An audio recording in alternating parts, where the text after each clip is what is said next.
Alright, welcome back and thanks for tuning in again. So in this video we're going to take a look at this rusty, crusty Onan 7.5 MDJE. This is a 2-cylinder inline liquid-cooled genset. It's 7.5 kilowatt, 122/40 single phase. This is a marine unit. It was originally installed in the bilge of a boat, hence all the rust, which we'll get to in a second. I have plans for this unit. I'd like to mount this in the back of my work van, which is an E350, just for a little bit of mobile power if I need it. Let's take a walk around it. We're going to try to get it running in this video, hopefully put a little bit of electrical load on it, and see if it's even a viable generator. Let's get started. Alright, funny story on this little thing. This is the second time I've owned it. I bought it off of Craigslist or something like that, just because it was cheap and I wanted a little project. Didn't do anything with it, and ended up selling it to a buddy of mine. He kept it for, I don't know, 3 or 4 years. He didn't do anything with it, and it got to the point where I was thinking about, installing a larger generator in my truck, and I thought, man, something like this would be perfect. So I called him up, got in touch with him, and he was willing to part with it. We did a little bit of wheeling and dealing, and it's back here. So we got a pile of parts here. Let's take a look at the nameplate. This is a shroud for the flywheel there. Yeah, let's see. You able to see that? It is a 7.5 MDJE. I believe that serial number starting 107 makes it what, October 1977 probably. 122/40 single phase, 7500 watts. Yep, all that good stuff. So it was a fairly complete unit when I bought it. We got the control panel here. The mice did get into this. I don't remember if this happened at my place or at my buddy's house. Not a real big deal. There was a huge nest in here. I shook that out. Honestly, I'm not going to use any of this when it gets installed. It's going to get updated with a modern controller. Some of the Onan purists might be upset, but hey, this is not a restoration. This is going to be a working generator, and I'm not going for originality here. We got this plate with 2 water pumps on it. One of these pumps would have been the seawater pump. One would have been the engine coolant pump. I always get those confused. What do you call the fresh water and the raw water? What's the difference? Which one's which? Somebody will answer me there. And then the heat exchanger. Heat exchanger, I think, would have mounted somewhere in this neighborhood above the exhaust manifold. Actually, yeah, because this little tab with these 2 holes sat on top of the thermostat housing. This is the thermostat housing. There's the thermostat, little guy. It sits something like that. And then I think that flange on the heat exchanger would have set right there. Probably not going to need a heat exchanger when it's installed in the truck. Let's take a look at the unit itself. I mean, it turns. I haven't gone a full revolution with it because it's a little bit sticky. I'd like to throw some oil down those cylinders. We'll pull the injector nozzles out. The rack on the injection pump does move. It's hard to do. Oh, there it goes. You can see it. That's a plus. That's not stuck. We're going to pull this off just the same. Maybe open it up, make sure we don't have anything catastrophically bad in there. Put new filters on it. We'll put the bore scope down in the crankcase, see what that looks like. This fuel pump is probably going to be bad. It's going to need a rebuild. No big deal there. The wiring we'll have to sort out. We got 4 large leads here, 2 pairs. So it looks like it was probably connected for a 120 ohmly operation. No big deal. Got 1 more pair here. That's probably battery charging. And maybe field flash. This has the old Onan magnesizer. So you either love it or you hate it. But we'll open that up and see if that'll make any voltage for us. And yeah, let's see. I think we're ready to jump right into it. Thing put up on a bench here, a little bit easier to work on. First off, this is green paint. You know, when I first saw this thing advertised, I thought this was like moss or mildew that grows on here, but it's just paint. So, got this taken off. This is like a silencer. It's not really, it's not a filter at all, not an air filter at all. It's just a hollow box that doesn't come apart. So, this is the intake here. The intake does have a little heating element in it, as well as the cylinders have glow plugs into the pre-combustion chambers. This looks like it's been broken at some point in the past and welded, which doesn't bother me at all. I will, if I don't use this, I'll just fabricate my own. I mean, certainly I'd want an air filter on it. In a marine environment, I guess you really don't need an air filter. There might have been some like flashback arrestor at some point there, but it's now missing. I'm most curious to get the scope down the cylinders and see what they look like.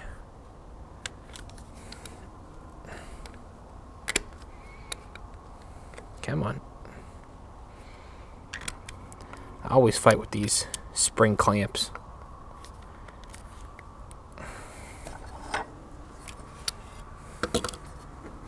Yeah, see the weld? I mean, I'm no welder. Not a bad looking weld there.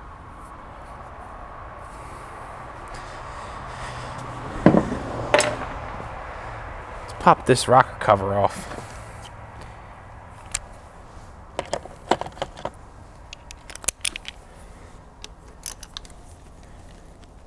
I like these older Onan diesels. Nice and simple. I soaked this thing with a PB blaster yesterday in the hopes of most of these bolts coming out. These should be okay. The ones for the injector nozzles here I'm a little bit worried about. But at least if one does break off, they're not in an awkward spot where it would be difficult to extract.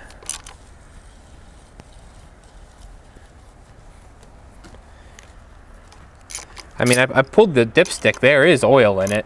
It's low, and it's black, but doesn't appear to be any water. And there's no rust on the dipstick either, like it had moisture sitting in it. So that's good. Yeah, oil's barely on the bottom of the stick. That's okay.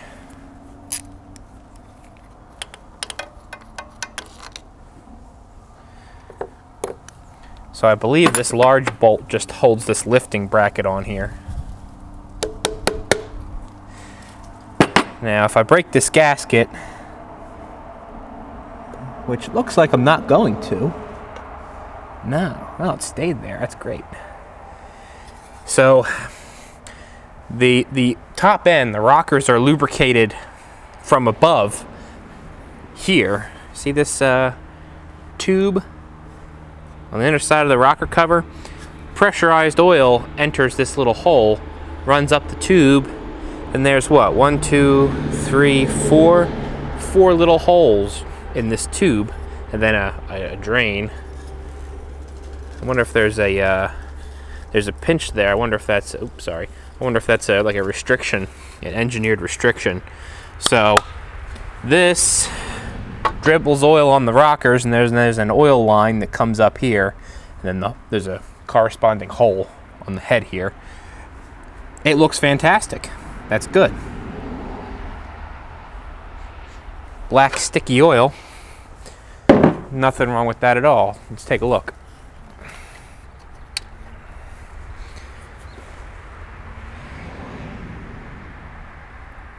Yep, nothing wrong with that at all. Got any clearance? Not on that one. Got clearance there. Quite a bit of clearance. Wow. Clearance, yeah. How much clearance is that?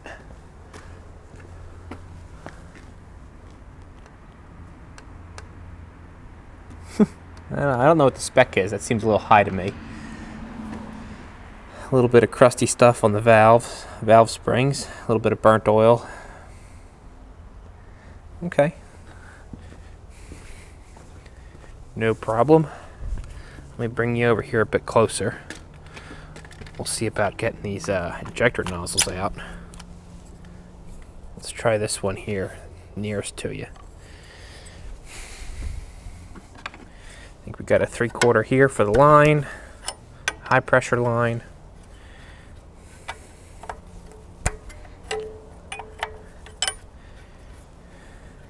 I know I should be working on that Perkins generator set, but I don't feel like working on it this weekend.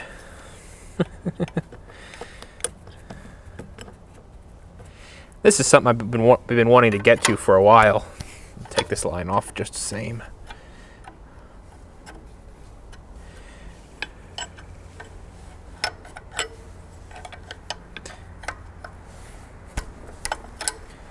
There have been a number of times, you know, when you go out to a service call, especially if the utility power's down, the generator's down, so it's pitch black. And in the cases where you can get your truck next to it, it sure is nice to have electricity for lighting at the very least. But I've also worked out on sites that you'd think they would have installed a receptacle, convenience receptacle near the generator, and they didn't. And you need 120 volt power for a little welder or a grinder or a drill. That top line's pretty tight.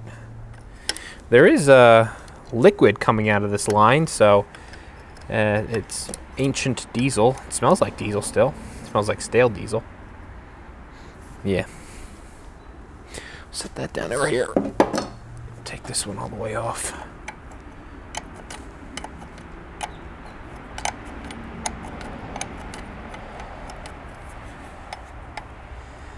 I don't think I've ever had this style injector part before. Yep.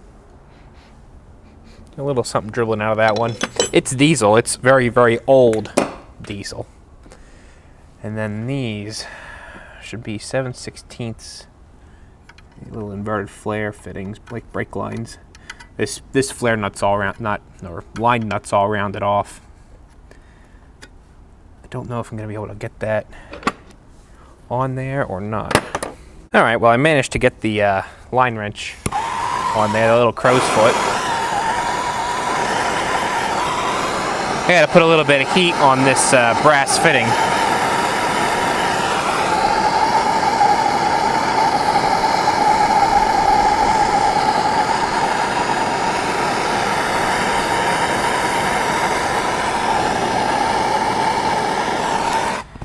That might make it more inclined to loosen up.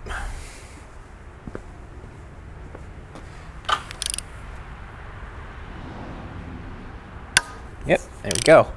Of course, now I have to tap that back off of there. Even though I did file the that burr down.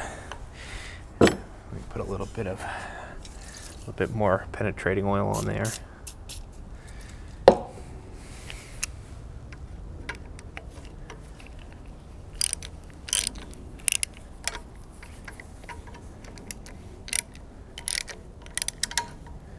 Yeah, it's coming off. Actually, it feels fairly loose now.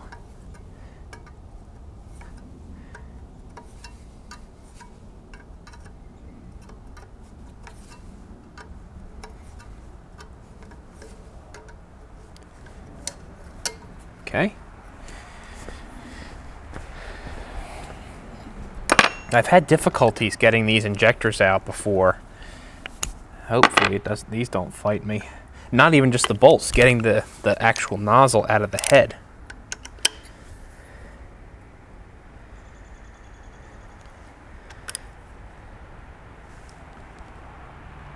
That one's turning.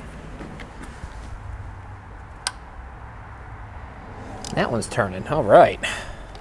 They were tight. Look at that. Oh look, the nozzle's loose in the head. Guess I'm not going to have that trouble here. Good, good, good.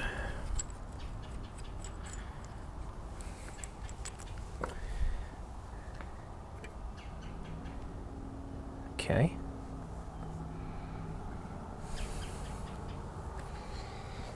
tip of the nozzle. Again, I sprayed PB Blaster down the well around the injector nozzle last night. Let it sit.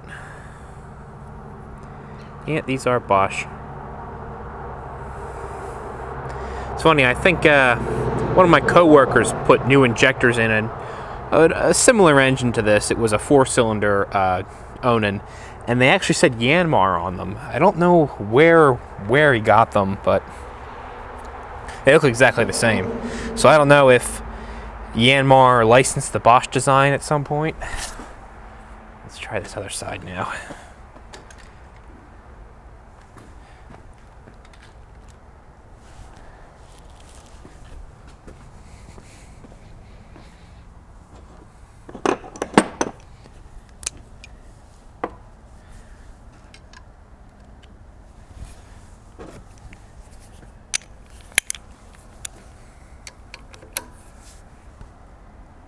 Oh, that one's easy.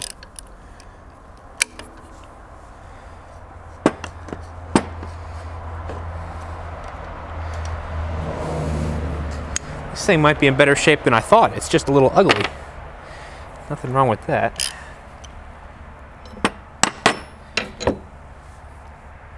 Where did I set that 1/2-inch socket down at? I found it.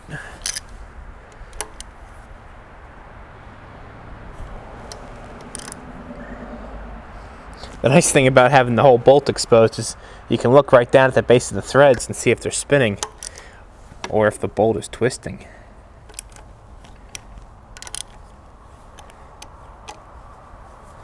Okay.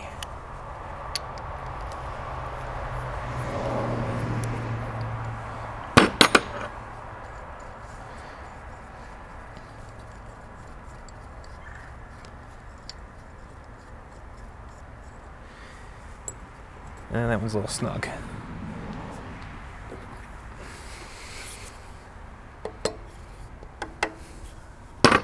Only a little.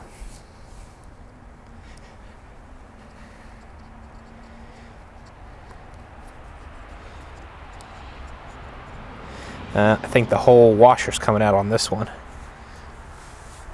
You seeing that? Yeah.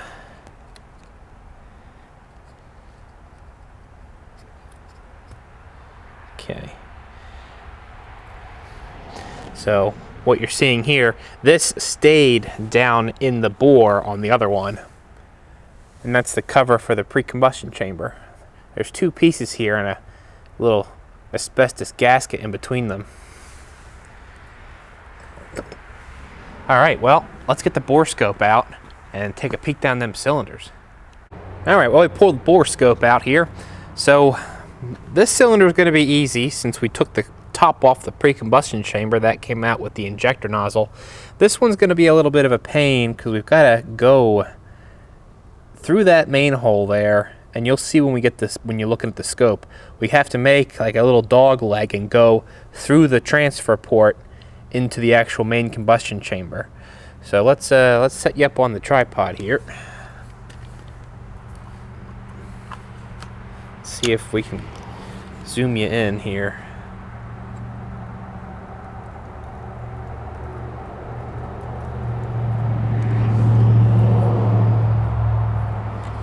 Alrighty. I don't think that's glaring too bad. Oh, now it's way out of whack. There we go. Okay. So it's set up where I can still kind of see it as well. I can see what I'm doing. Alright, we're looking straight on.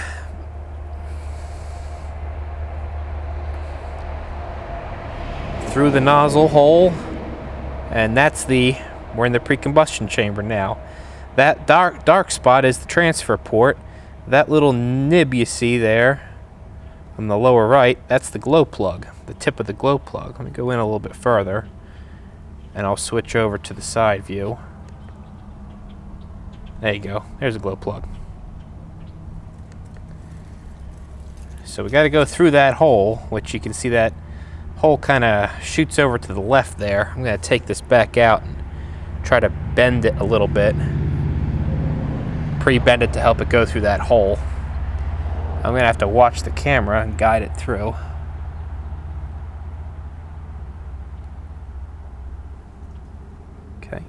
Oh, we're in. Ooh, that does not look that great. Okay. So we're looking straight on at the cylinder wall, and it doesn't look that great, does it? Definitely a little bit hard to maneuver this since it's going around a corner. Let me turn on the side view. And we're looking at the top of the piston, crown of the piston there. Yep. You can see a valve relief right here. Is that the center hole, maybe? Let's see if I can rotate this. Oh, there's a pretty good view of the cylinder wall. Okay, so looks very polished. There we go. And, well, that's rust pitting is what it appears to be. Staining. Yeah, not that great. You know, it's clear that any rust pitting that was on here, see the little dots, that appears to be pitting, and is that a ring right there? You can see it. Yeah, I think this engine was stuck at one point, or sat for a long time to create that ring of pitting. Oh, there's another one right there. Yeah. See that? Right where the glare line is. See this line? That's from a ring sitting in one spot for years and years with moisture in it.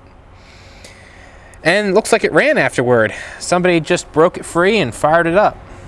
Let's try to turn the other view. Nah, still can't see anything. So that's looking straight out front of the camera. Well, there's a shot of the cylinder wall. Yeah, pretty rough. This looks like the top of the ring travel here. So the cylinder head would be over in this direction. Yeah, not that great. Let's see if I can wiggle this thing out of here now. Oh, there you go. Almost. There we go. Okay, well, that's cylinder number 1. I imagine cylinder number 2 is going to be a lot of the same. Let's look in here. I hope this isn't making you guys motion sick. Here's glow plug.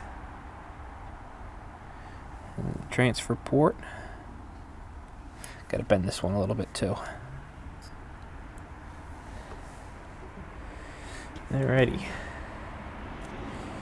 Yeah, more of the same. That scratch right there. Is that scratch? Yeah, it's got to be a little scratch. You can almost see some cross hatching there, though.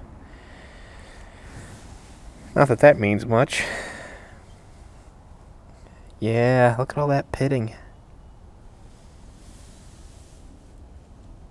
Pitting and staining.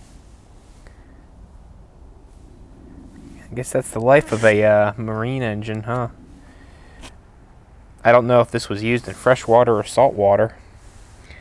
But either way, you have all that moisture in the air. There's the crown of the piston. Let me rotate the engine a little bit. We're looking right at the crown of the piston here.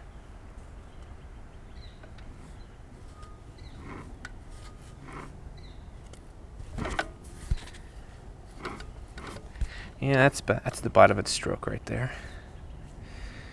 Okay. Well, I think I've seen enough.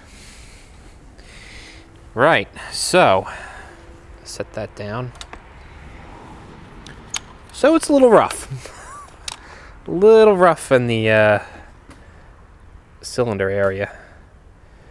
But I am not deterred. It turns, and it's clearly been run after that pitting occurred. So, you know, at this point, after you're seeing something like this, you could turn this into a gigantic project. Tear the whole engine down, have the cylinders bored out, and put oversized pistons in it. I don't believe that these engines have any kind of liner, so you need to bore oversize. But I'm not willing to sink that kind of money into this, so we're going to proceed and see if we can get it running.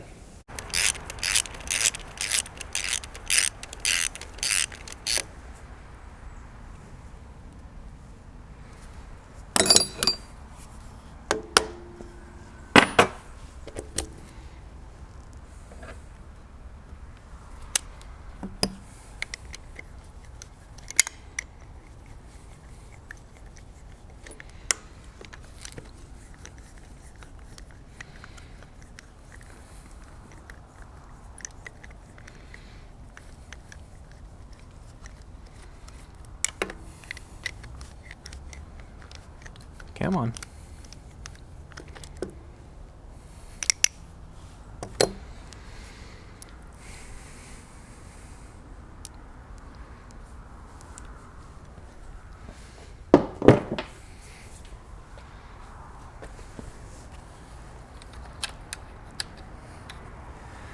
Let's see what we can see. Probably just a cam. Yeah.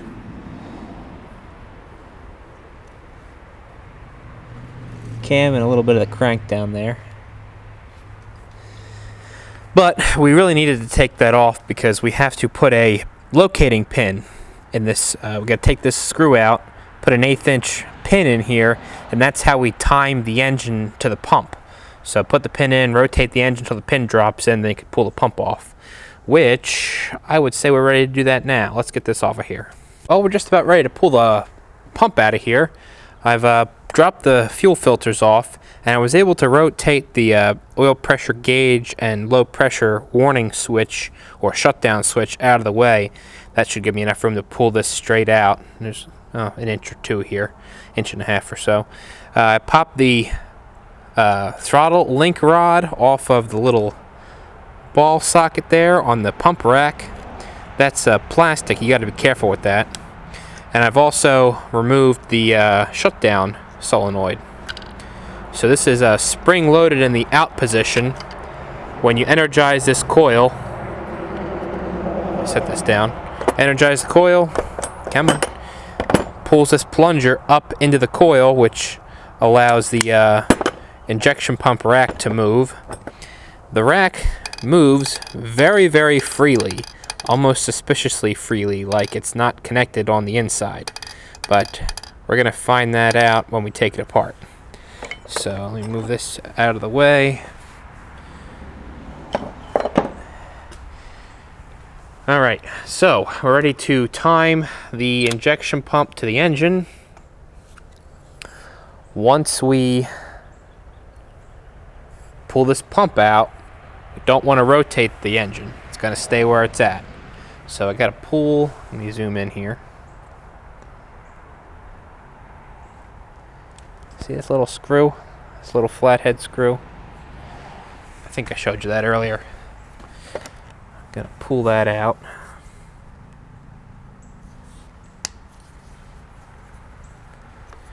It's like a number 6 or number 8. Little screw. Alright. And we have an 1/8 inch drill. I'm going to slide that down in there and keep pressure on it. Light pressure. And I'm going to slowly rotate the engine in the direction it runs until I feel that drill drop into a hole.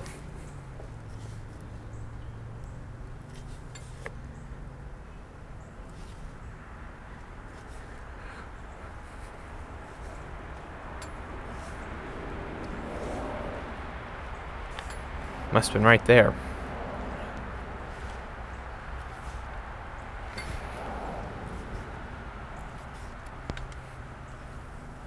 Come on. Oh, there it goes. Did you see that? Let me show you again. Gotta get it out. So I got pressure on it. I'm going with the engine slowly. And bam, you see that? Dropped right in place. You gotta go slowly. You don't want this drill to bind up in there. So now the pump is timed to the engine, and if we look at the flywheel, let me take you off here.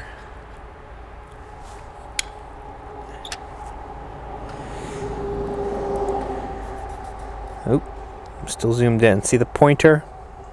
We are right at, what does that say? TC? Is that what that says? No, that's TC. That might be PC. Okay, well, either way, they're timed. The engine's timed to the pump. We can pull that pump off. Might as well just keep the camera rolling.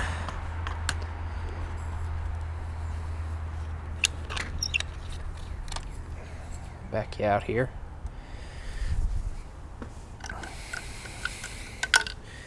Let's see, we could take that out. 9/16. Nope, 1/2 inch.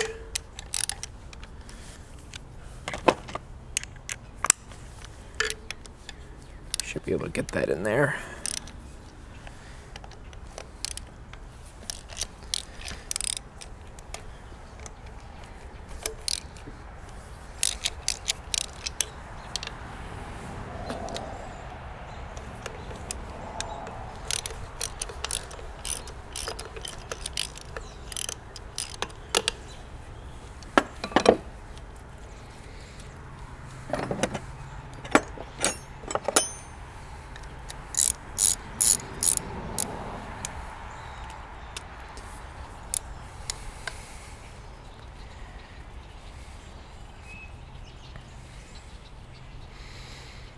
So these pumps are driven two ways off of the cam. They are driven to rotate and to pump. So the pump, the injection pump, uses the cam to actuate itself, and then it also uses the cam to drive the little distribution head up here to determine which port the fuel comes out of. That's why, well, you'll see when we pull it apart, there's like a ring gear on the pump that's driven off of the cam. The cam has a drive gear on it. That's what we're timing. We're timing the meshing between the gear on the cam and then the gear on the pump. I don't know if you can see. Let me see. Can you? Yeah, you can. See this right here? 005. I'm no expert, but I believe that refers to the thickness of the shim that needs to be installed between the engine block and the pump. Remember, you have to set the lash in that gear. You don't want it bottomed out. So the pump is timed. Put our little drill back in.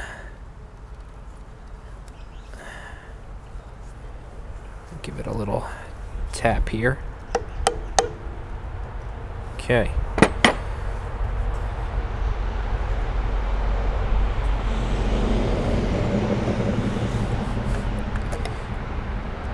Ooh, be able to swing that out of here. Yep. Okay. There's the big reveal. So there's that ring gear. And then this here is the plunger. And you can actually see the groove in the gear right there that my drill bit's located in. So we cannot turn the engine unless we want to retime it, which isn't really a big deal, but you don't want to have to do it if you don't need to.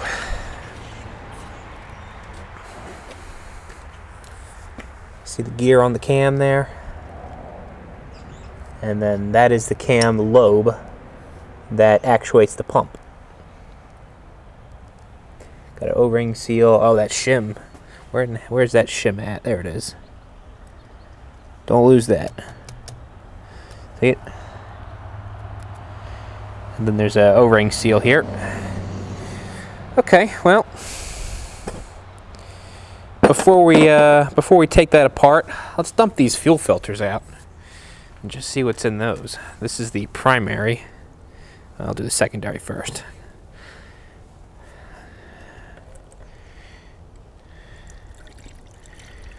Okay.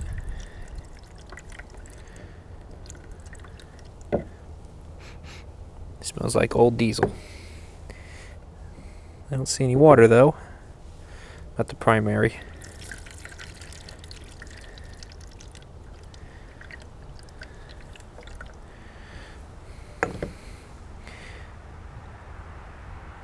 Nope, nothing out of the ordinary there.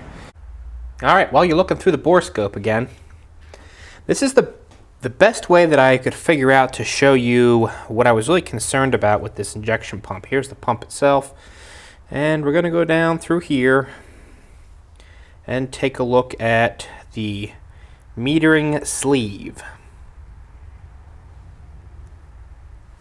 Make sure that this is in your field of view. Yes, it is. All right. So the metering sleeve is this component right here. Slides up and down on this shaft, which is actually the injection pump plunger. Now, let me see if I can rotate this. We should see a hole. Move this up a little further. Oh, it's all the way up. Oh, I think we see it right there.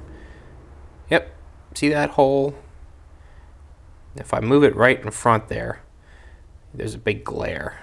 But you can kind of see it off to the side there in the center of that shaft. So the area around this sleeve is pressurized with fuel from the transfer pump, the lift pump. Dependent upon the position of this sleeve, it doesn't move a whole lot, only moves about that much, and you can see that it covers or uncovers a certain amount of that hole. That's what controls the fuel flow into the pump plunger. The pump plunger is drilled all the way to its end, to the top of the plunger, where it compresses the fuel to be delivered to the injector nozzles. So, just wanted to make sure this is a fairly delicate part. Wanted to make sure that wasn't damaged.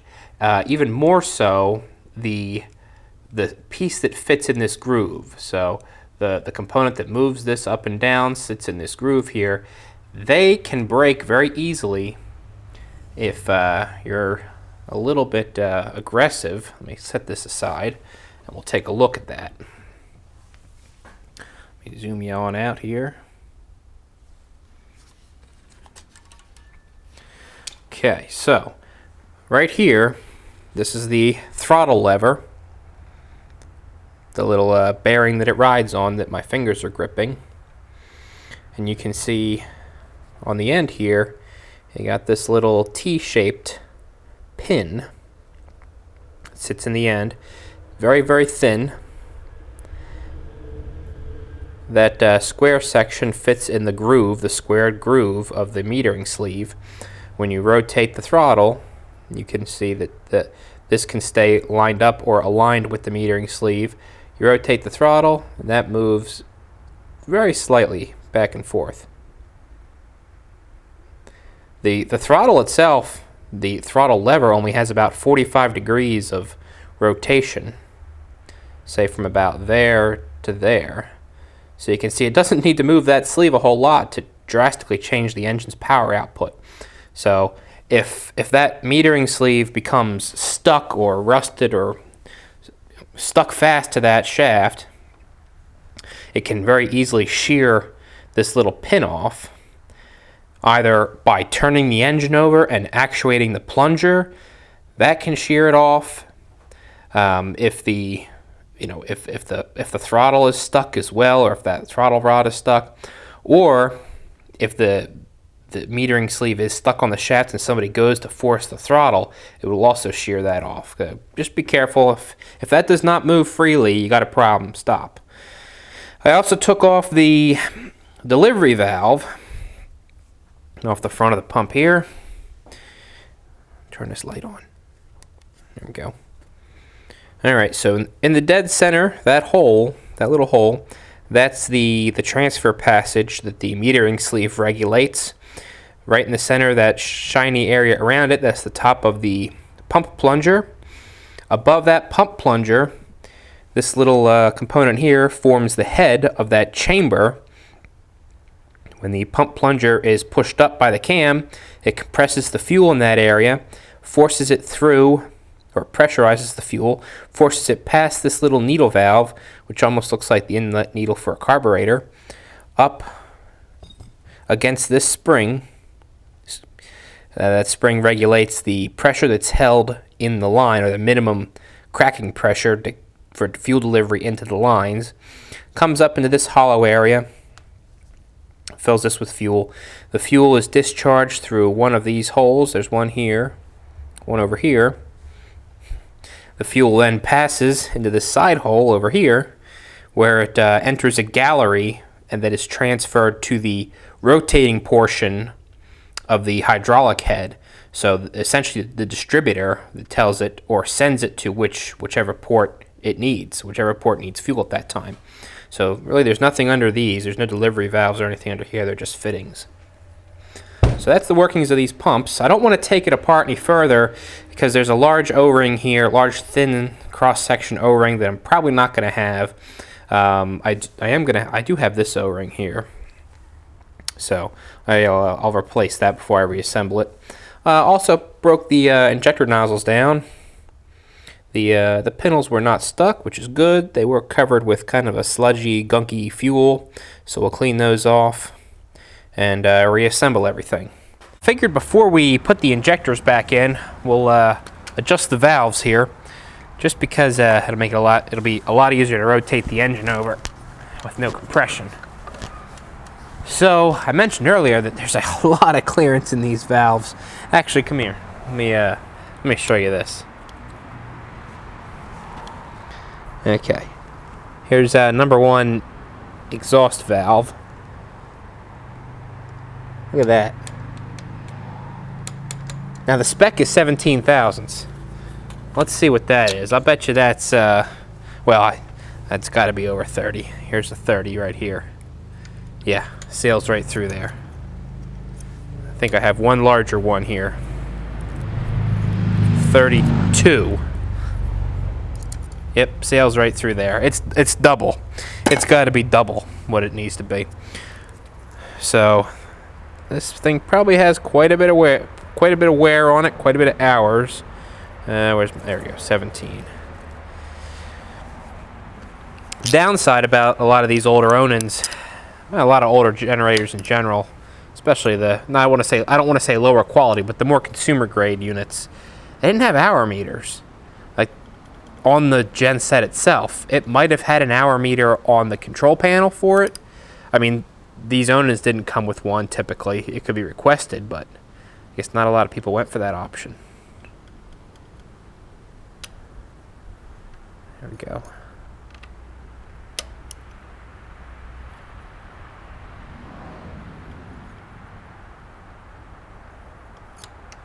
That's about 17 there.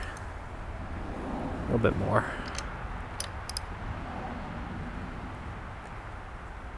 Which, you know, you kind of have to rely on just what I'm doing here, looking the thing over, taking doing a thorough inspection of it to kind of gauge how many hours a unit might have. So, I mean, by looking at those bores, which we did earlier, we didn't look in the crankcase yet. I have to, I forgot about that. We'll have to go get the bore scope back out and see what it looks like in there. I mean, this thing's probably had a pretty rough life. But I'm still confident there's some life left in it. Okay.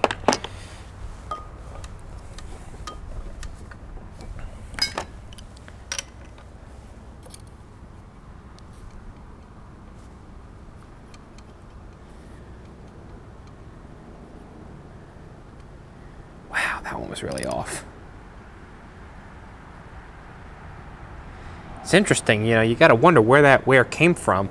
Usually if the valve, if the valve is recessing up into the head, you're going to lose clearance, not gain it.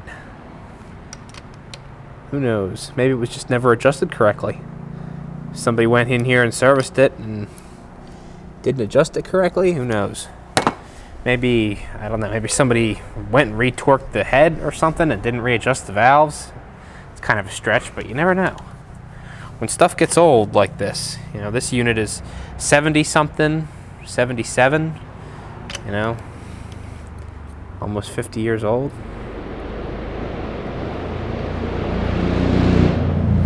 It's a really nice day out, so there's a lot of traffic on the road, especially motorcycles. Wow, look how much adjustment that's taking. Oh, too far. There's also no kind of locking, well, these are lock nuts here, but there's no jam nut or anything like that on these. So maybe they backed off, who knows?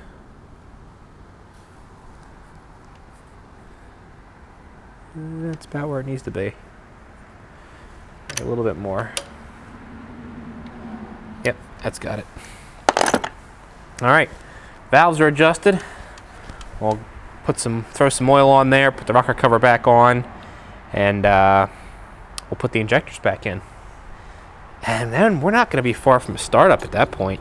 I'm not going to worry about hooking a cooling system up for right now. I just want to see if this thing will pop and run. If it'll run, then we'll worry about a cooling system. So I already got the pump back on. Oh, the lift pump. That's sitting here in pieces. Got the sediment bowl off of it, which, well, was doing its job. Got some sediment in there. No water, though. So, got to clean that out, put that back on. I'm going to put the injectors in now. Well, we are just about out of daylight, so we got to make this next segment count here. We got to get it primed up. I have the fuel filters filled. I've got the pressure line to the injection pump loosened here, so we've got to bleed out the air to this point. We'll tighten that, and then we'll crank it over. We'll bleed out the injector lines. Should go. After that, well, we got to make sure we got oil pressure. So yeah, 2 new fuel filters, got a new oil filter, got it filled with fresh oil. I have the generator end completely disabled. This is the regulator, swung out of the way. We got the brushes lifted off of the slip rings because they're pretty well corroded there. And then we have the AC input to the voltage regulator disconnected, and all the output wiring is just safed off. The starter does turn it over. I checked that. We got a starter button. So let's see if we can make some noise here. You still in the frame there? Yeah. All right. So we're looking at this fitting right here. We're looking for fuel from that point. Luckily, this fuel pump has a priming lever, and we're getting fuel from somewhere. Oh, we're getting fuel from that point already. Well, probably because I have filled the filters. So let's take that off completely, because I was hoping the air would just flow right through, because I know that there's some air in there. This bowl right here is filled with air. Let's see, can I get that line off there?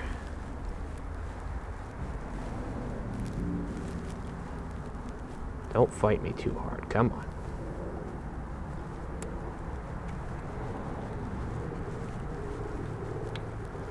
Okay, grab the pan.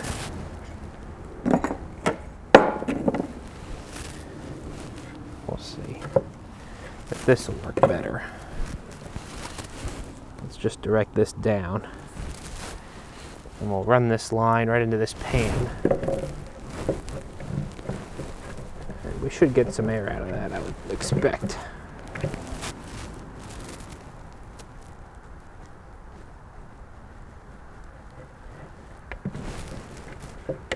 Come on.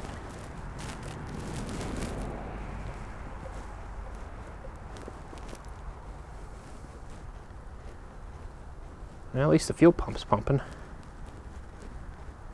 Where's the air at? I know it's in there.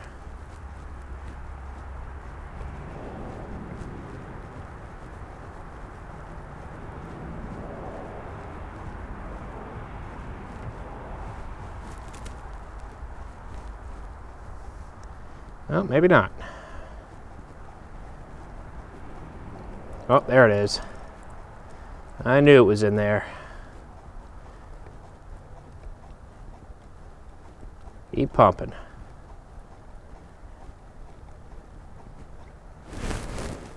Keep pumping without getting fuel all over yourself.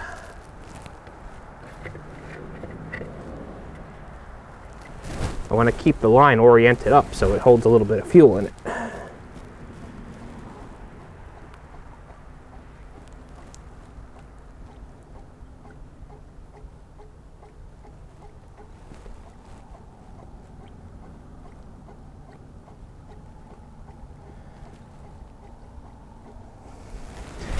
Now, I would have expected to see fuel by now.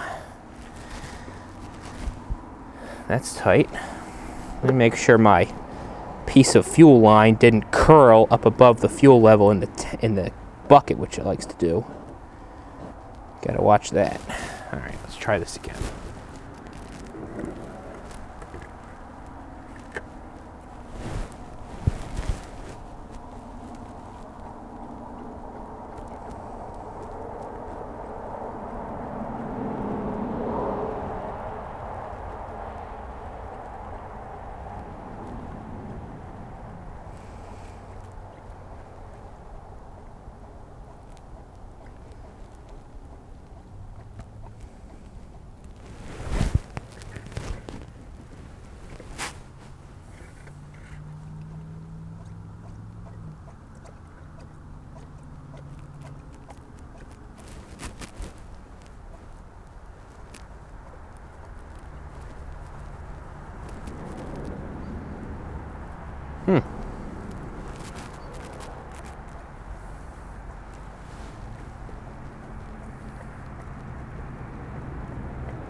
Now we're getting nothing but air now. That's a little concerning. Well, we ran into a little bit of a hitch yesterday, getting that thing primed up. Turns out, this is the lift pump, the fuel bowl, the sediment bowl, was not sealing well on its seat here. And when you take a close look at it, you can see why. I'm not sure how I missed this yesterday. It's probably because I was in a rush to get it done. But you see how that's warped? You got a high spot here and a high spot in the back. So this little hole right here, and there's a corresponding one on the opposite side, that's where the bail goes, like the retaining bail for the bowl. And at one point that was over tightened grossly, and over the decades it managed to warp the pot metal housing here in such a way that the bowl can't seal. Here's the bowl.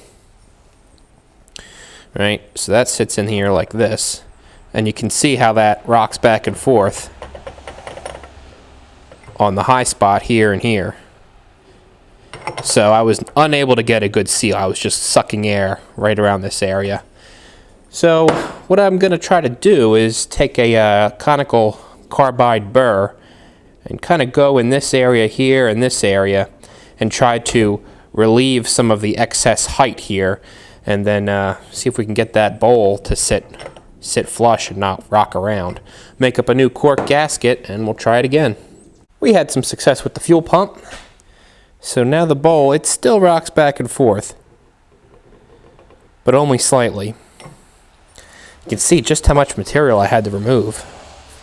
Get that glare out of here. See that? It was a lot higher than I thought in this area and in this area. So, didn't punch through or anything. There must be enough wall thickness there. I made a new thick cork gasket. Let's put this back on the engine and fire it up. Well, yesterday it was 60 degrees and sunny. Now it's 35 degrees and snowing. Last clip we did some repairs to the sediment bowl housing on the fuel pump. I got rid of the aluminum bowl. I had a glass bowl and a bail for a glass bowl, just so we can see the fuel flow, make sure we're not getting any air. We do have to bleed the whole system out again, since we had that massive air leak. So I've already got a little bit of fuel here.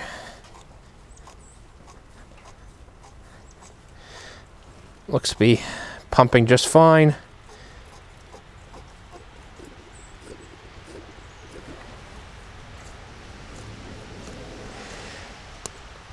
Looks like we don't have any air anymore. That's a big plus.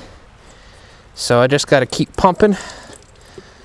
Bleed all the air out of these filters.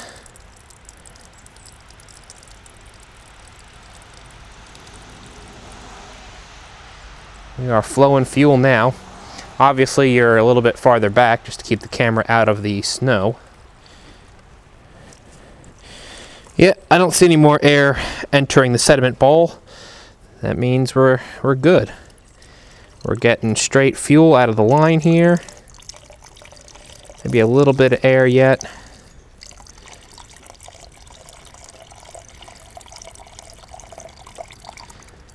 Looks good.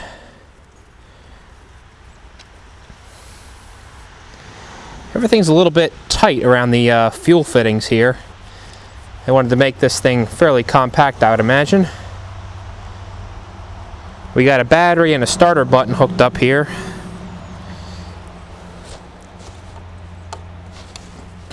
Let's see if I can sneak this wrench in here.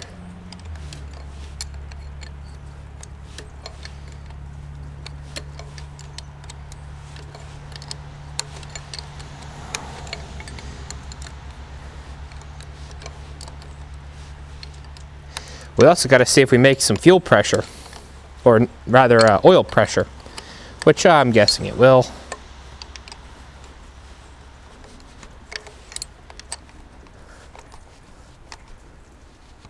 Okay, that's snugged up. We still have these line nuts loose on the injector lines. I'm going to pump it a little bit.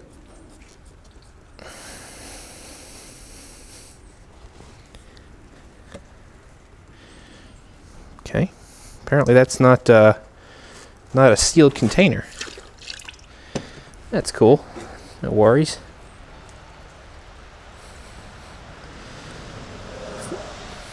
Feels like we're building some pressure. That's good. Yeah, we're definitely building pressure there. Got those lines are loose. Let's see. Am I going to be in your way?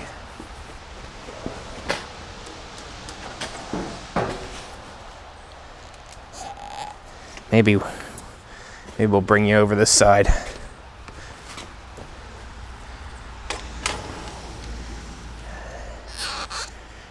Yeah, let's try that. Let's try that angle. That way I can work the throttle and the starter button. I also have the propane torch out here in case we got to give it some heat. I'm going to give it full fuel and turn it over.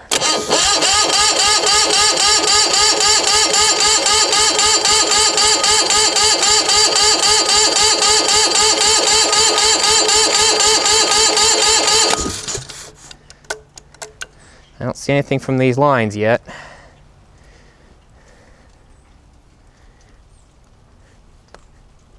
Don't see any oil pressure yet either. Does sound like it has compression though. Let's turn it over a little bit more.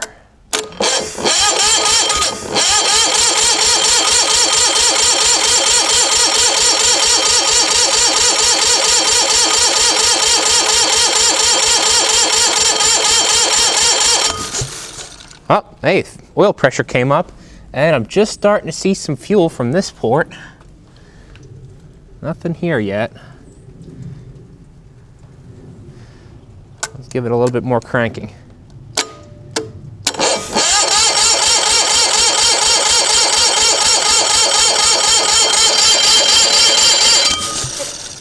I got plenty of fuel here.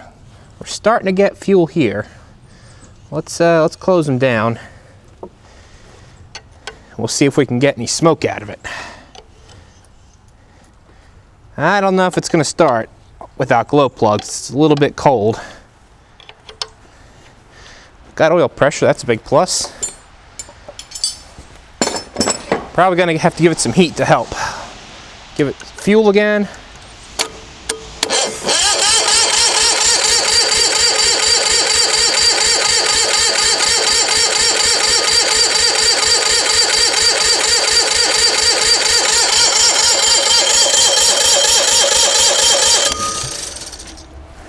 Seeing a little bit of smoke.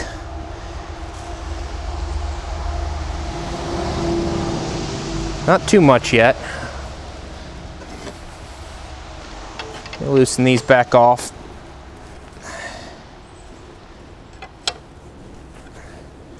Might still have some air in the lines.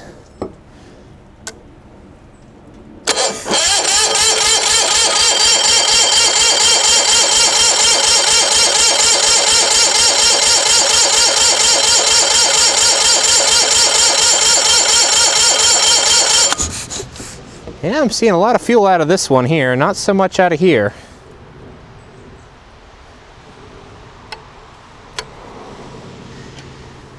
That pump might have to come all the way apart.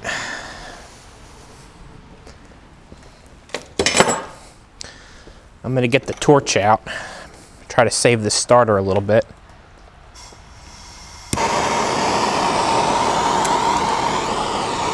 We'll play a little bit of heat in the intake while we're cranking. If I can do it with one hand.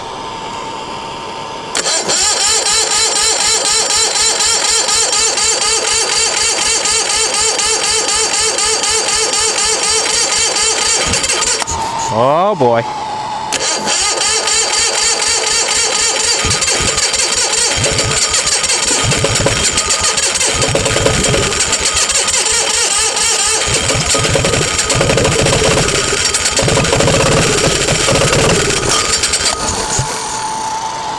We almost had it there. Almost had it.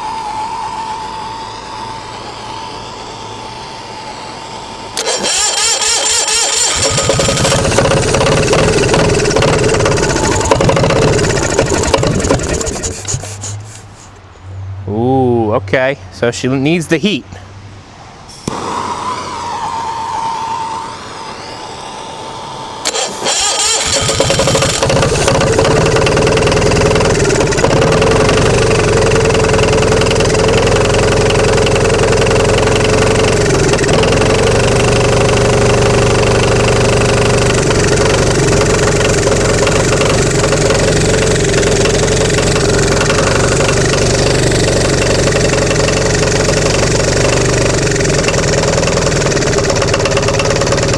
Running.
Not bad.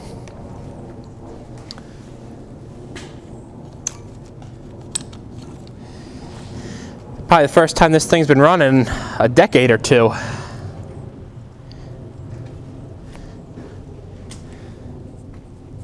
Of course, we've got no cooling system here, so I didn't want to run it too long.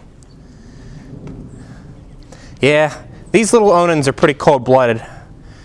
It would probably be impossible to start this thing without any kind of starting aid, like the glow plugs. So we got one glow plug here, one here for each pre-combustion chamber, and then we got that intake heater, that intake glow plug. So, not surprising it needed a little bit of heat from the torch to start. Oil pressure was 50 pounds, so of course the oil is 1540 and it's cold. So, but we were making oil pressure. Sounded great. So, I think that's going to wrap up this video. Kind of running out of time this weekend, and maybe next weekend or the following weekend we'll get the cooling system kind of temporarily set up so we can run it, and we'll go through the generator end, see if we can get this making electricity, and we'll run it with some load. Really give me an idea what this thing's going to need, and if it's going to be a viable machine to use in the field. So, thanks for watching.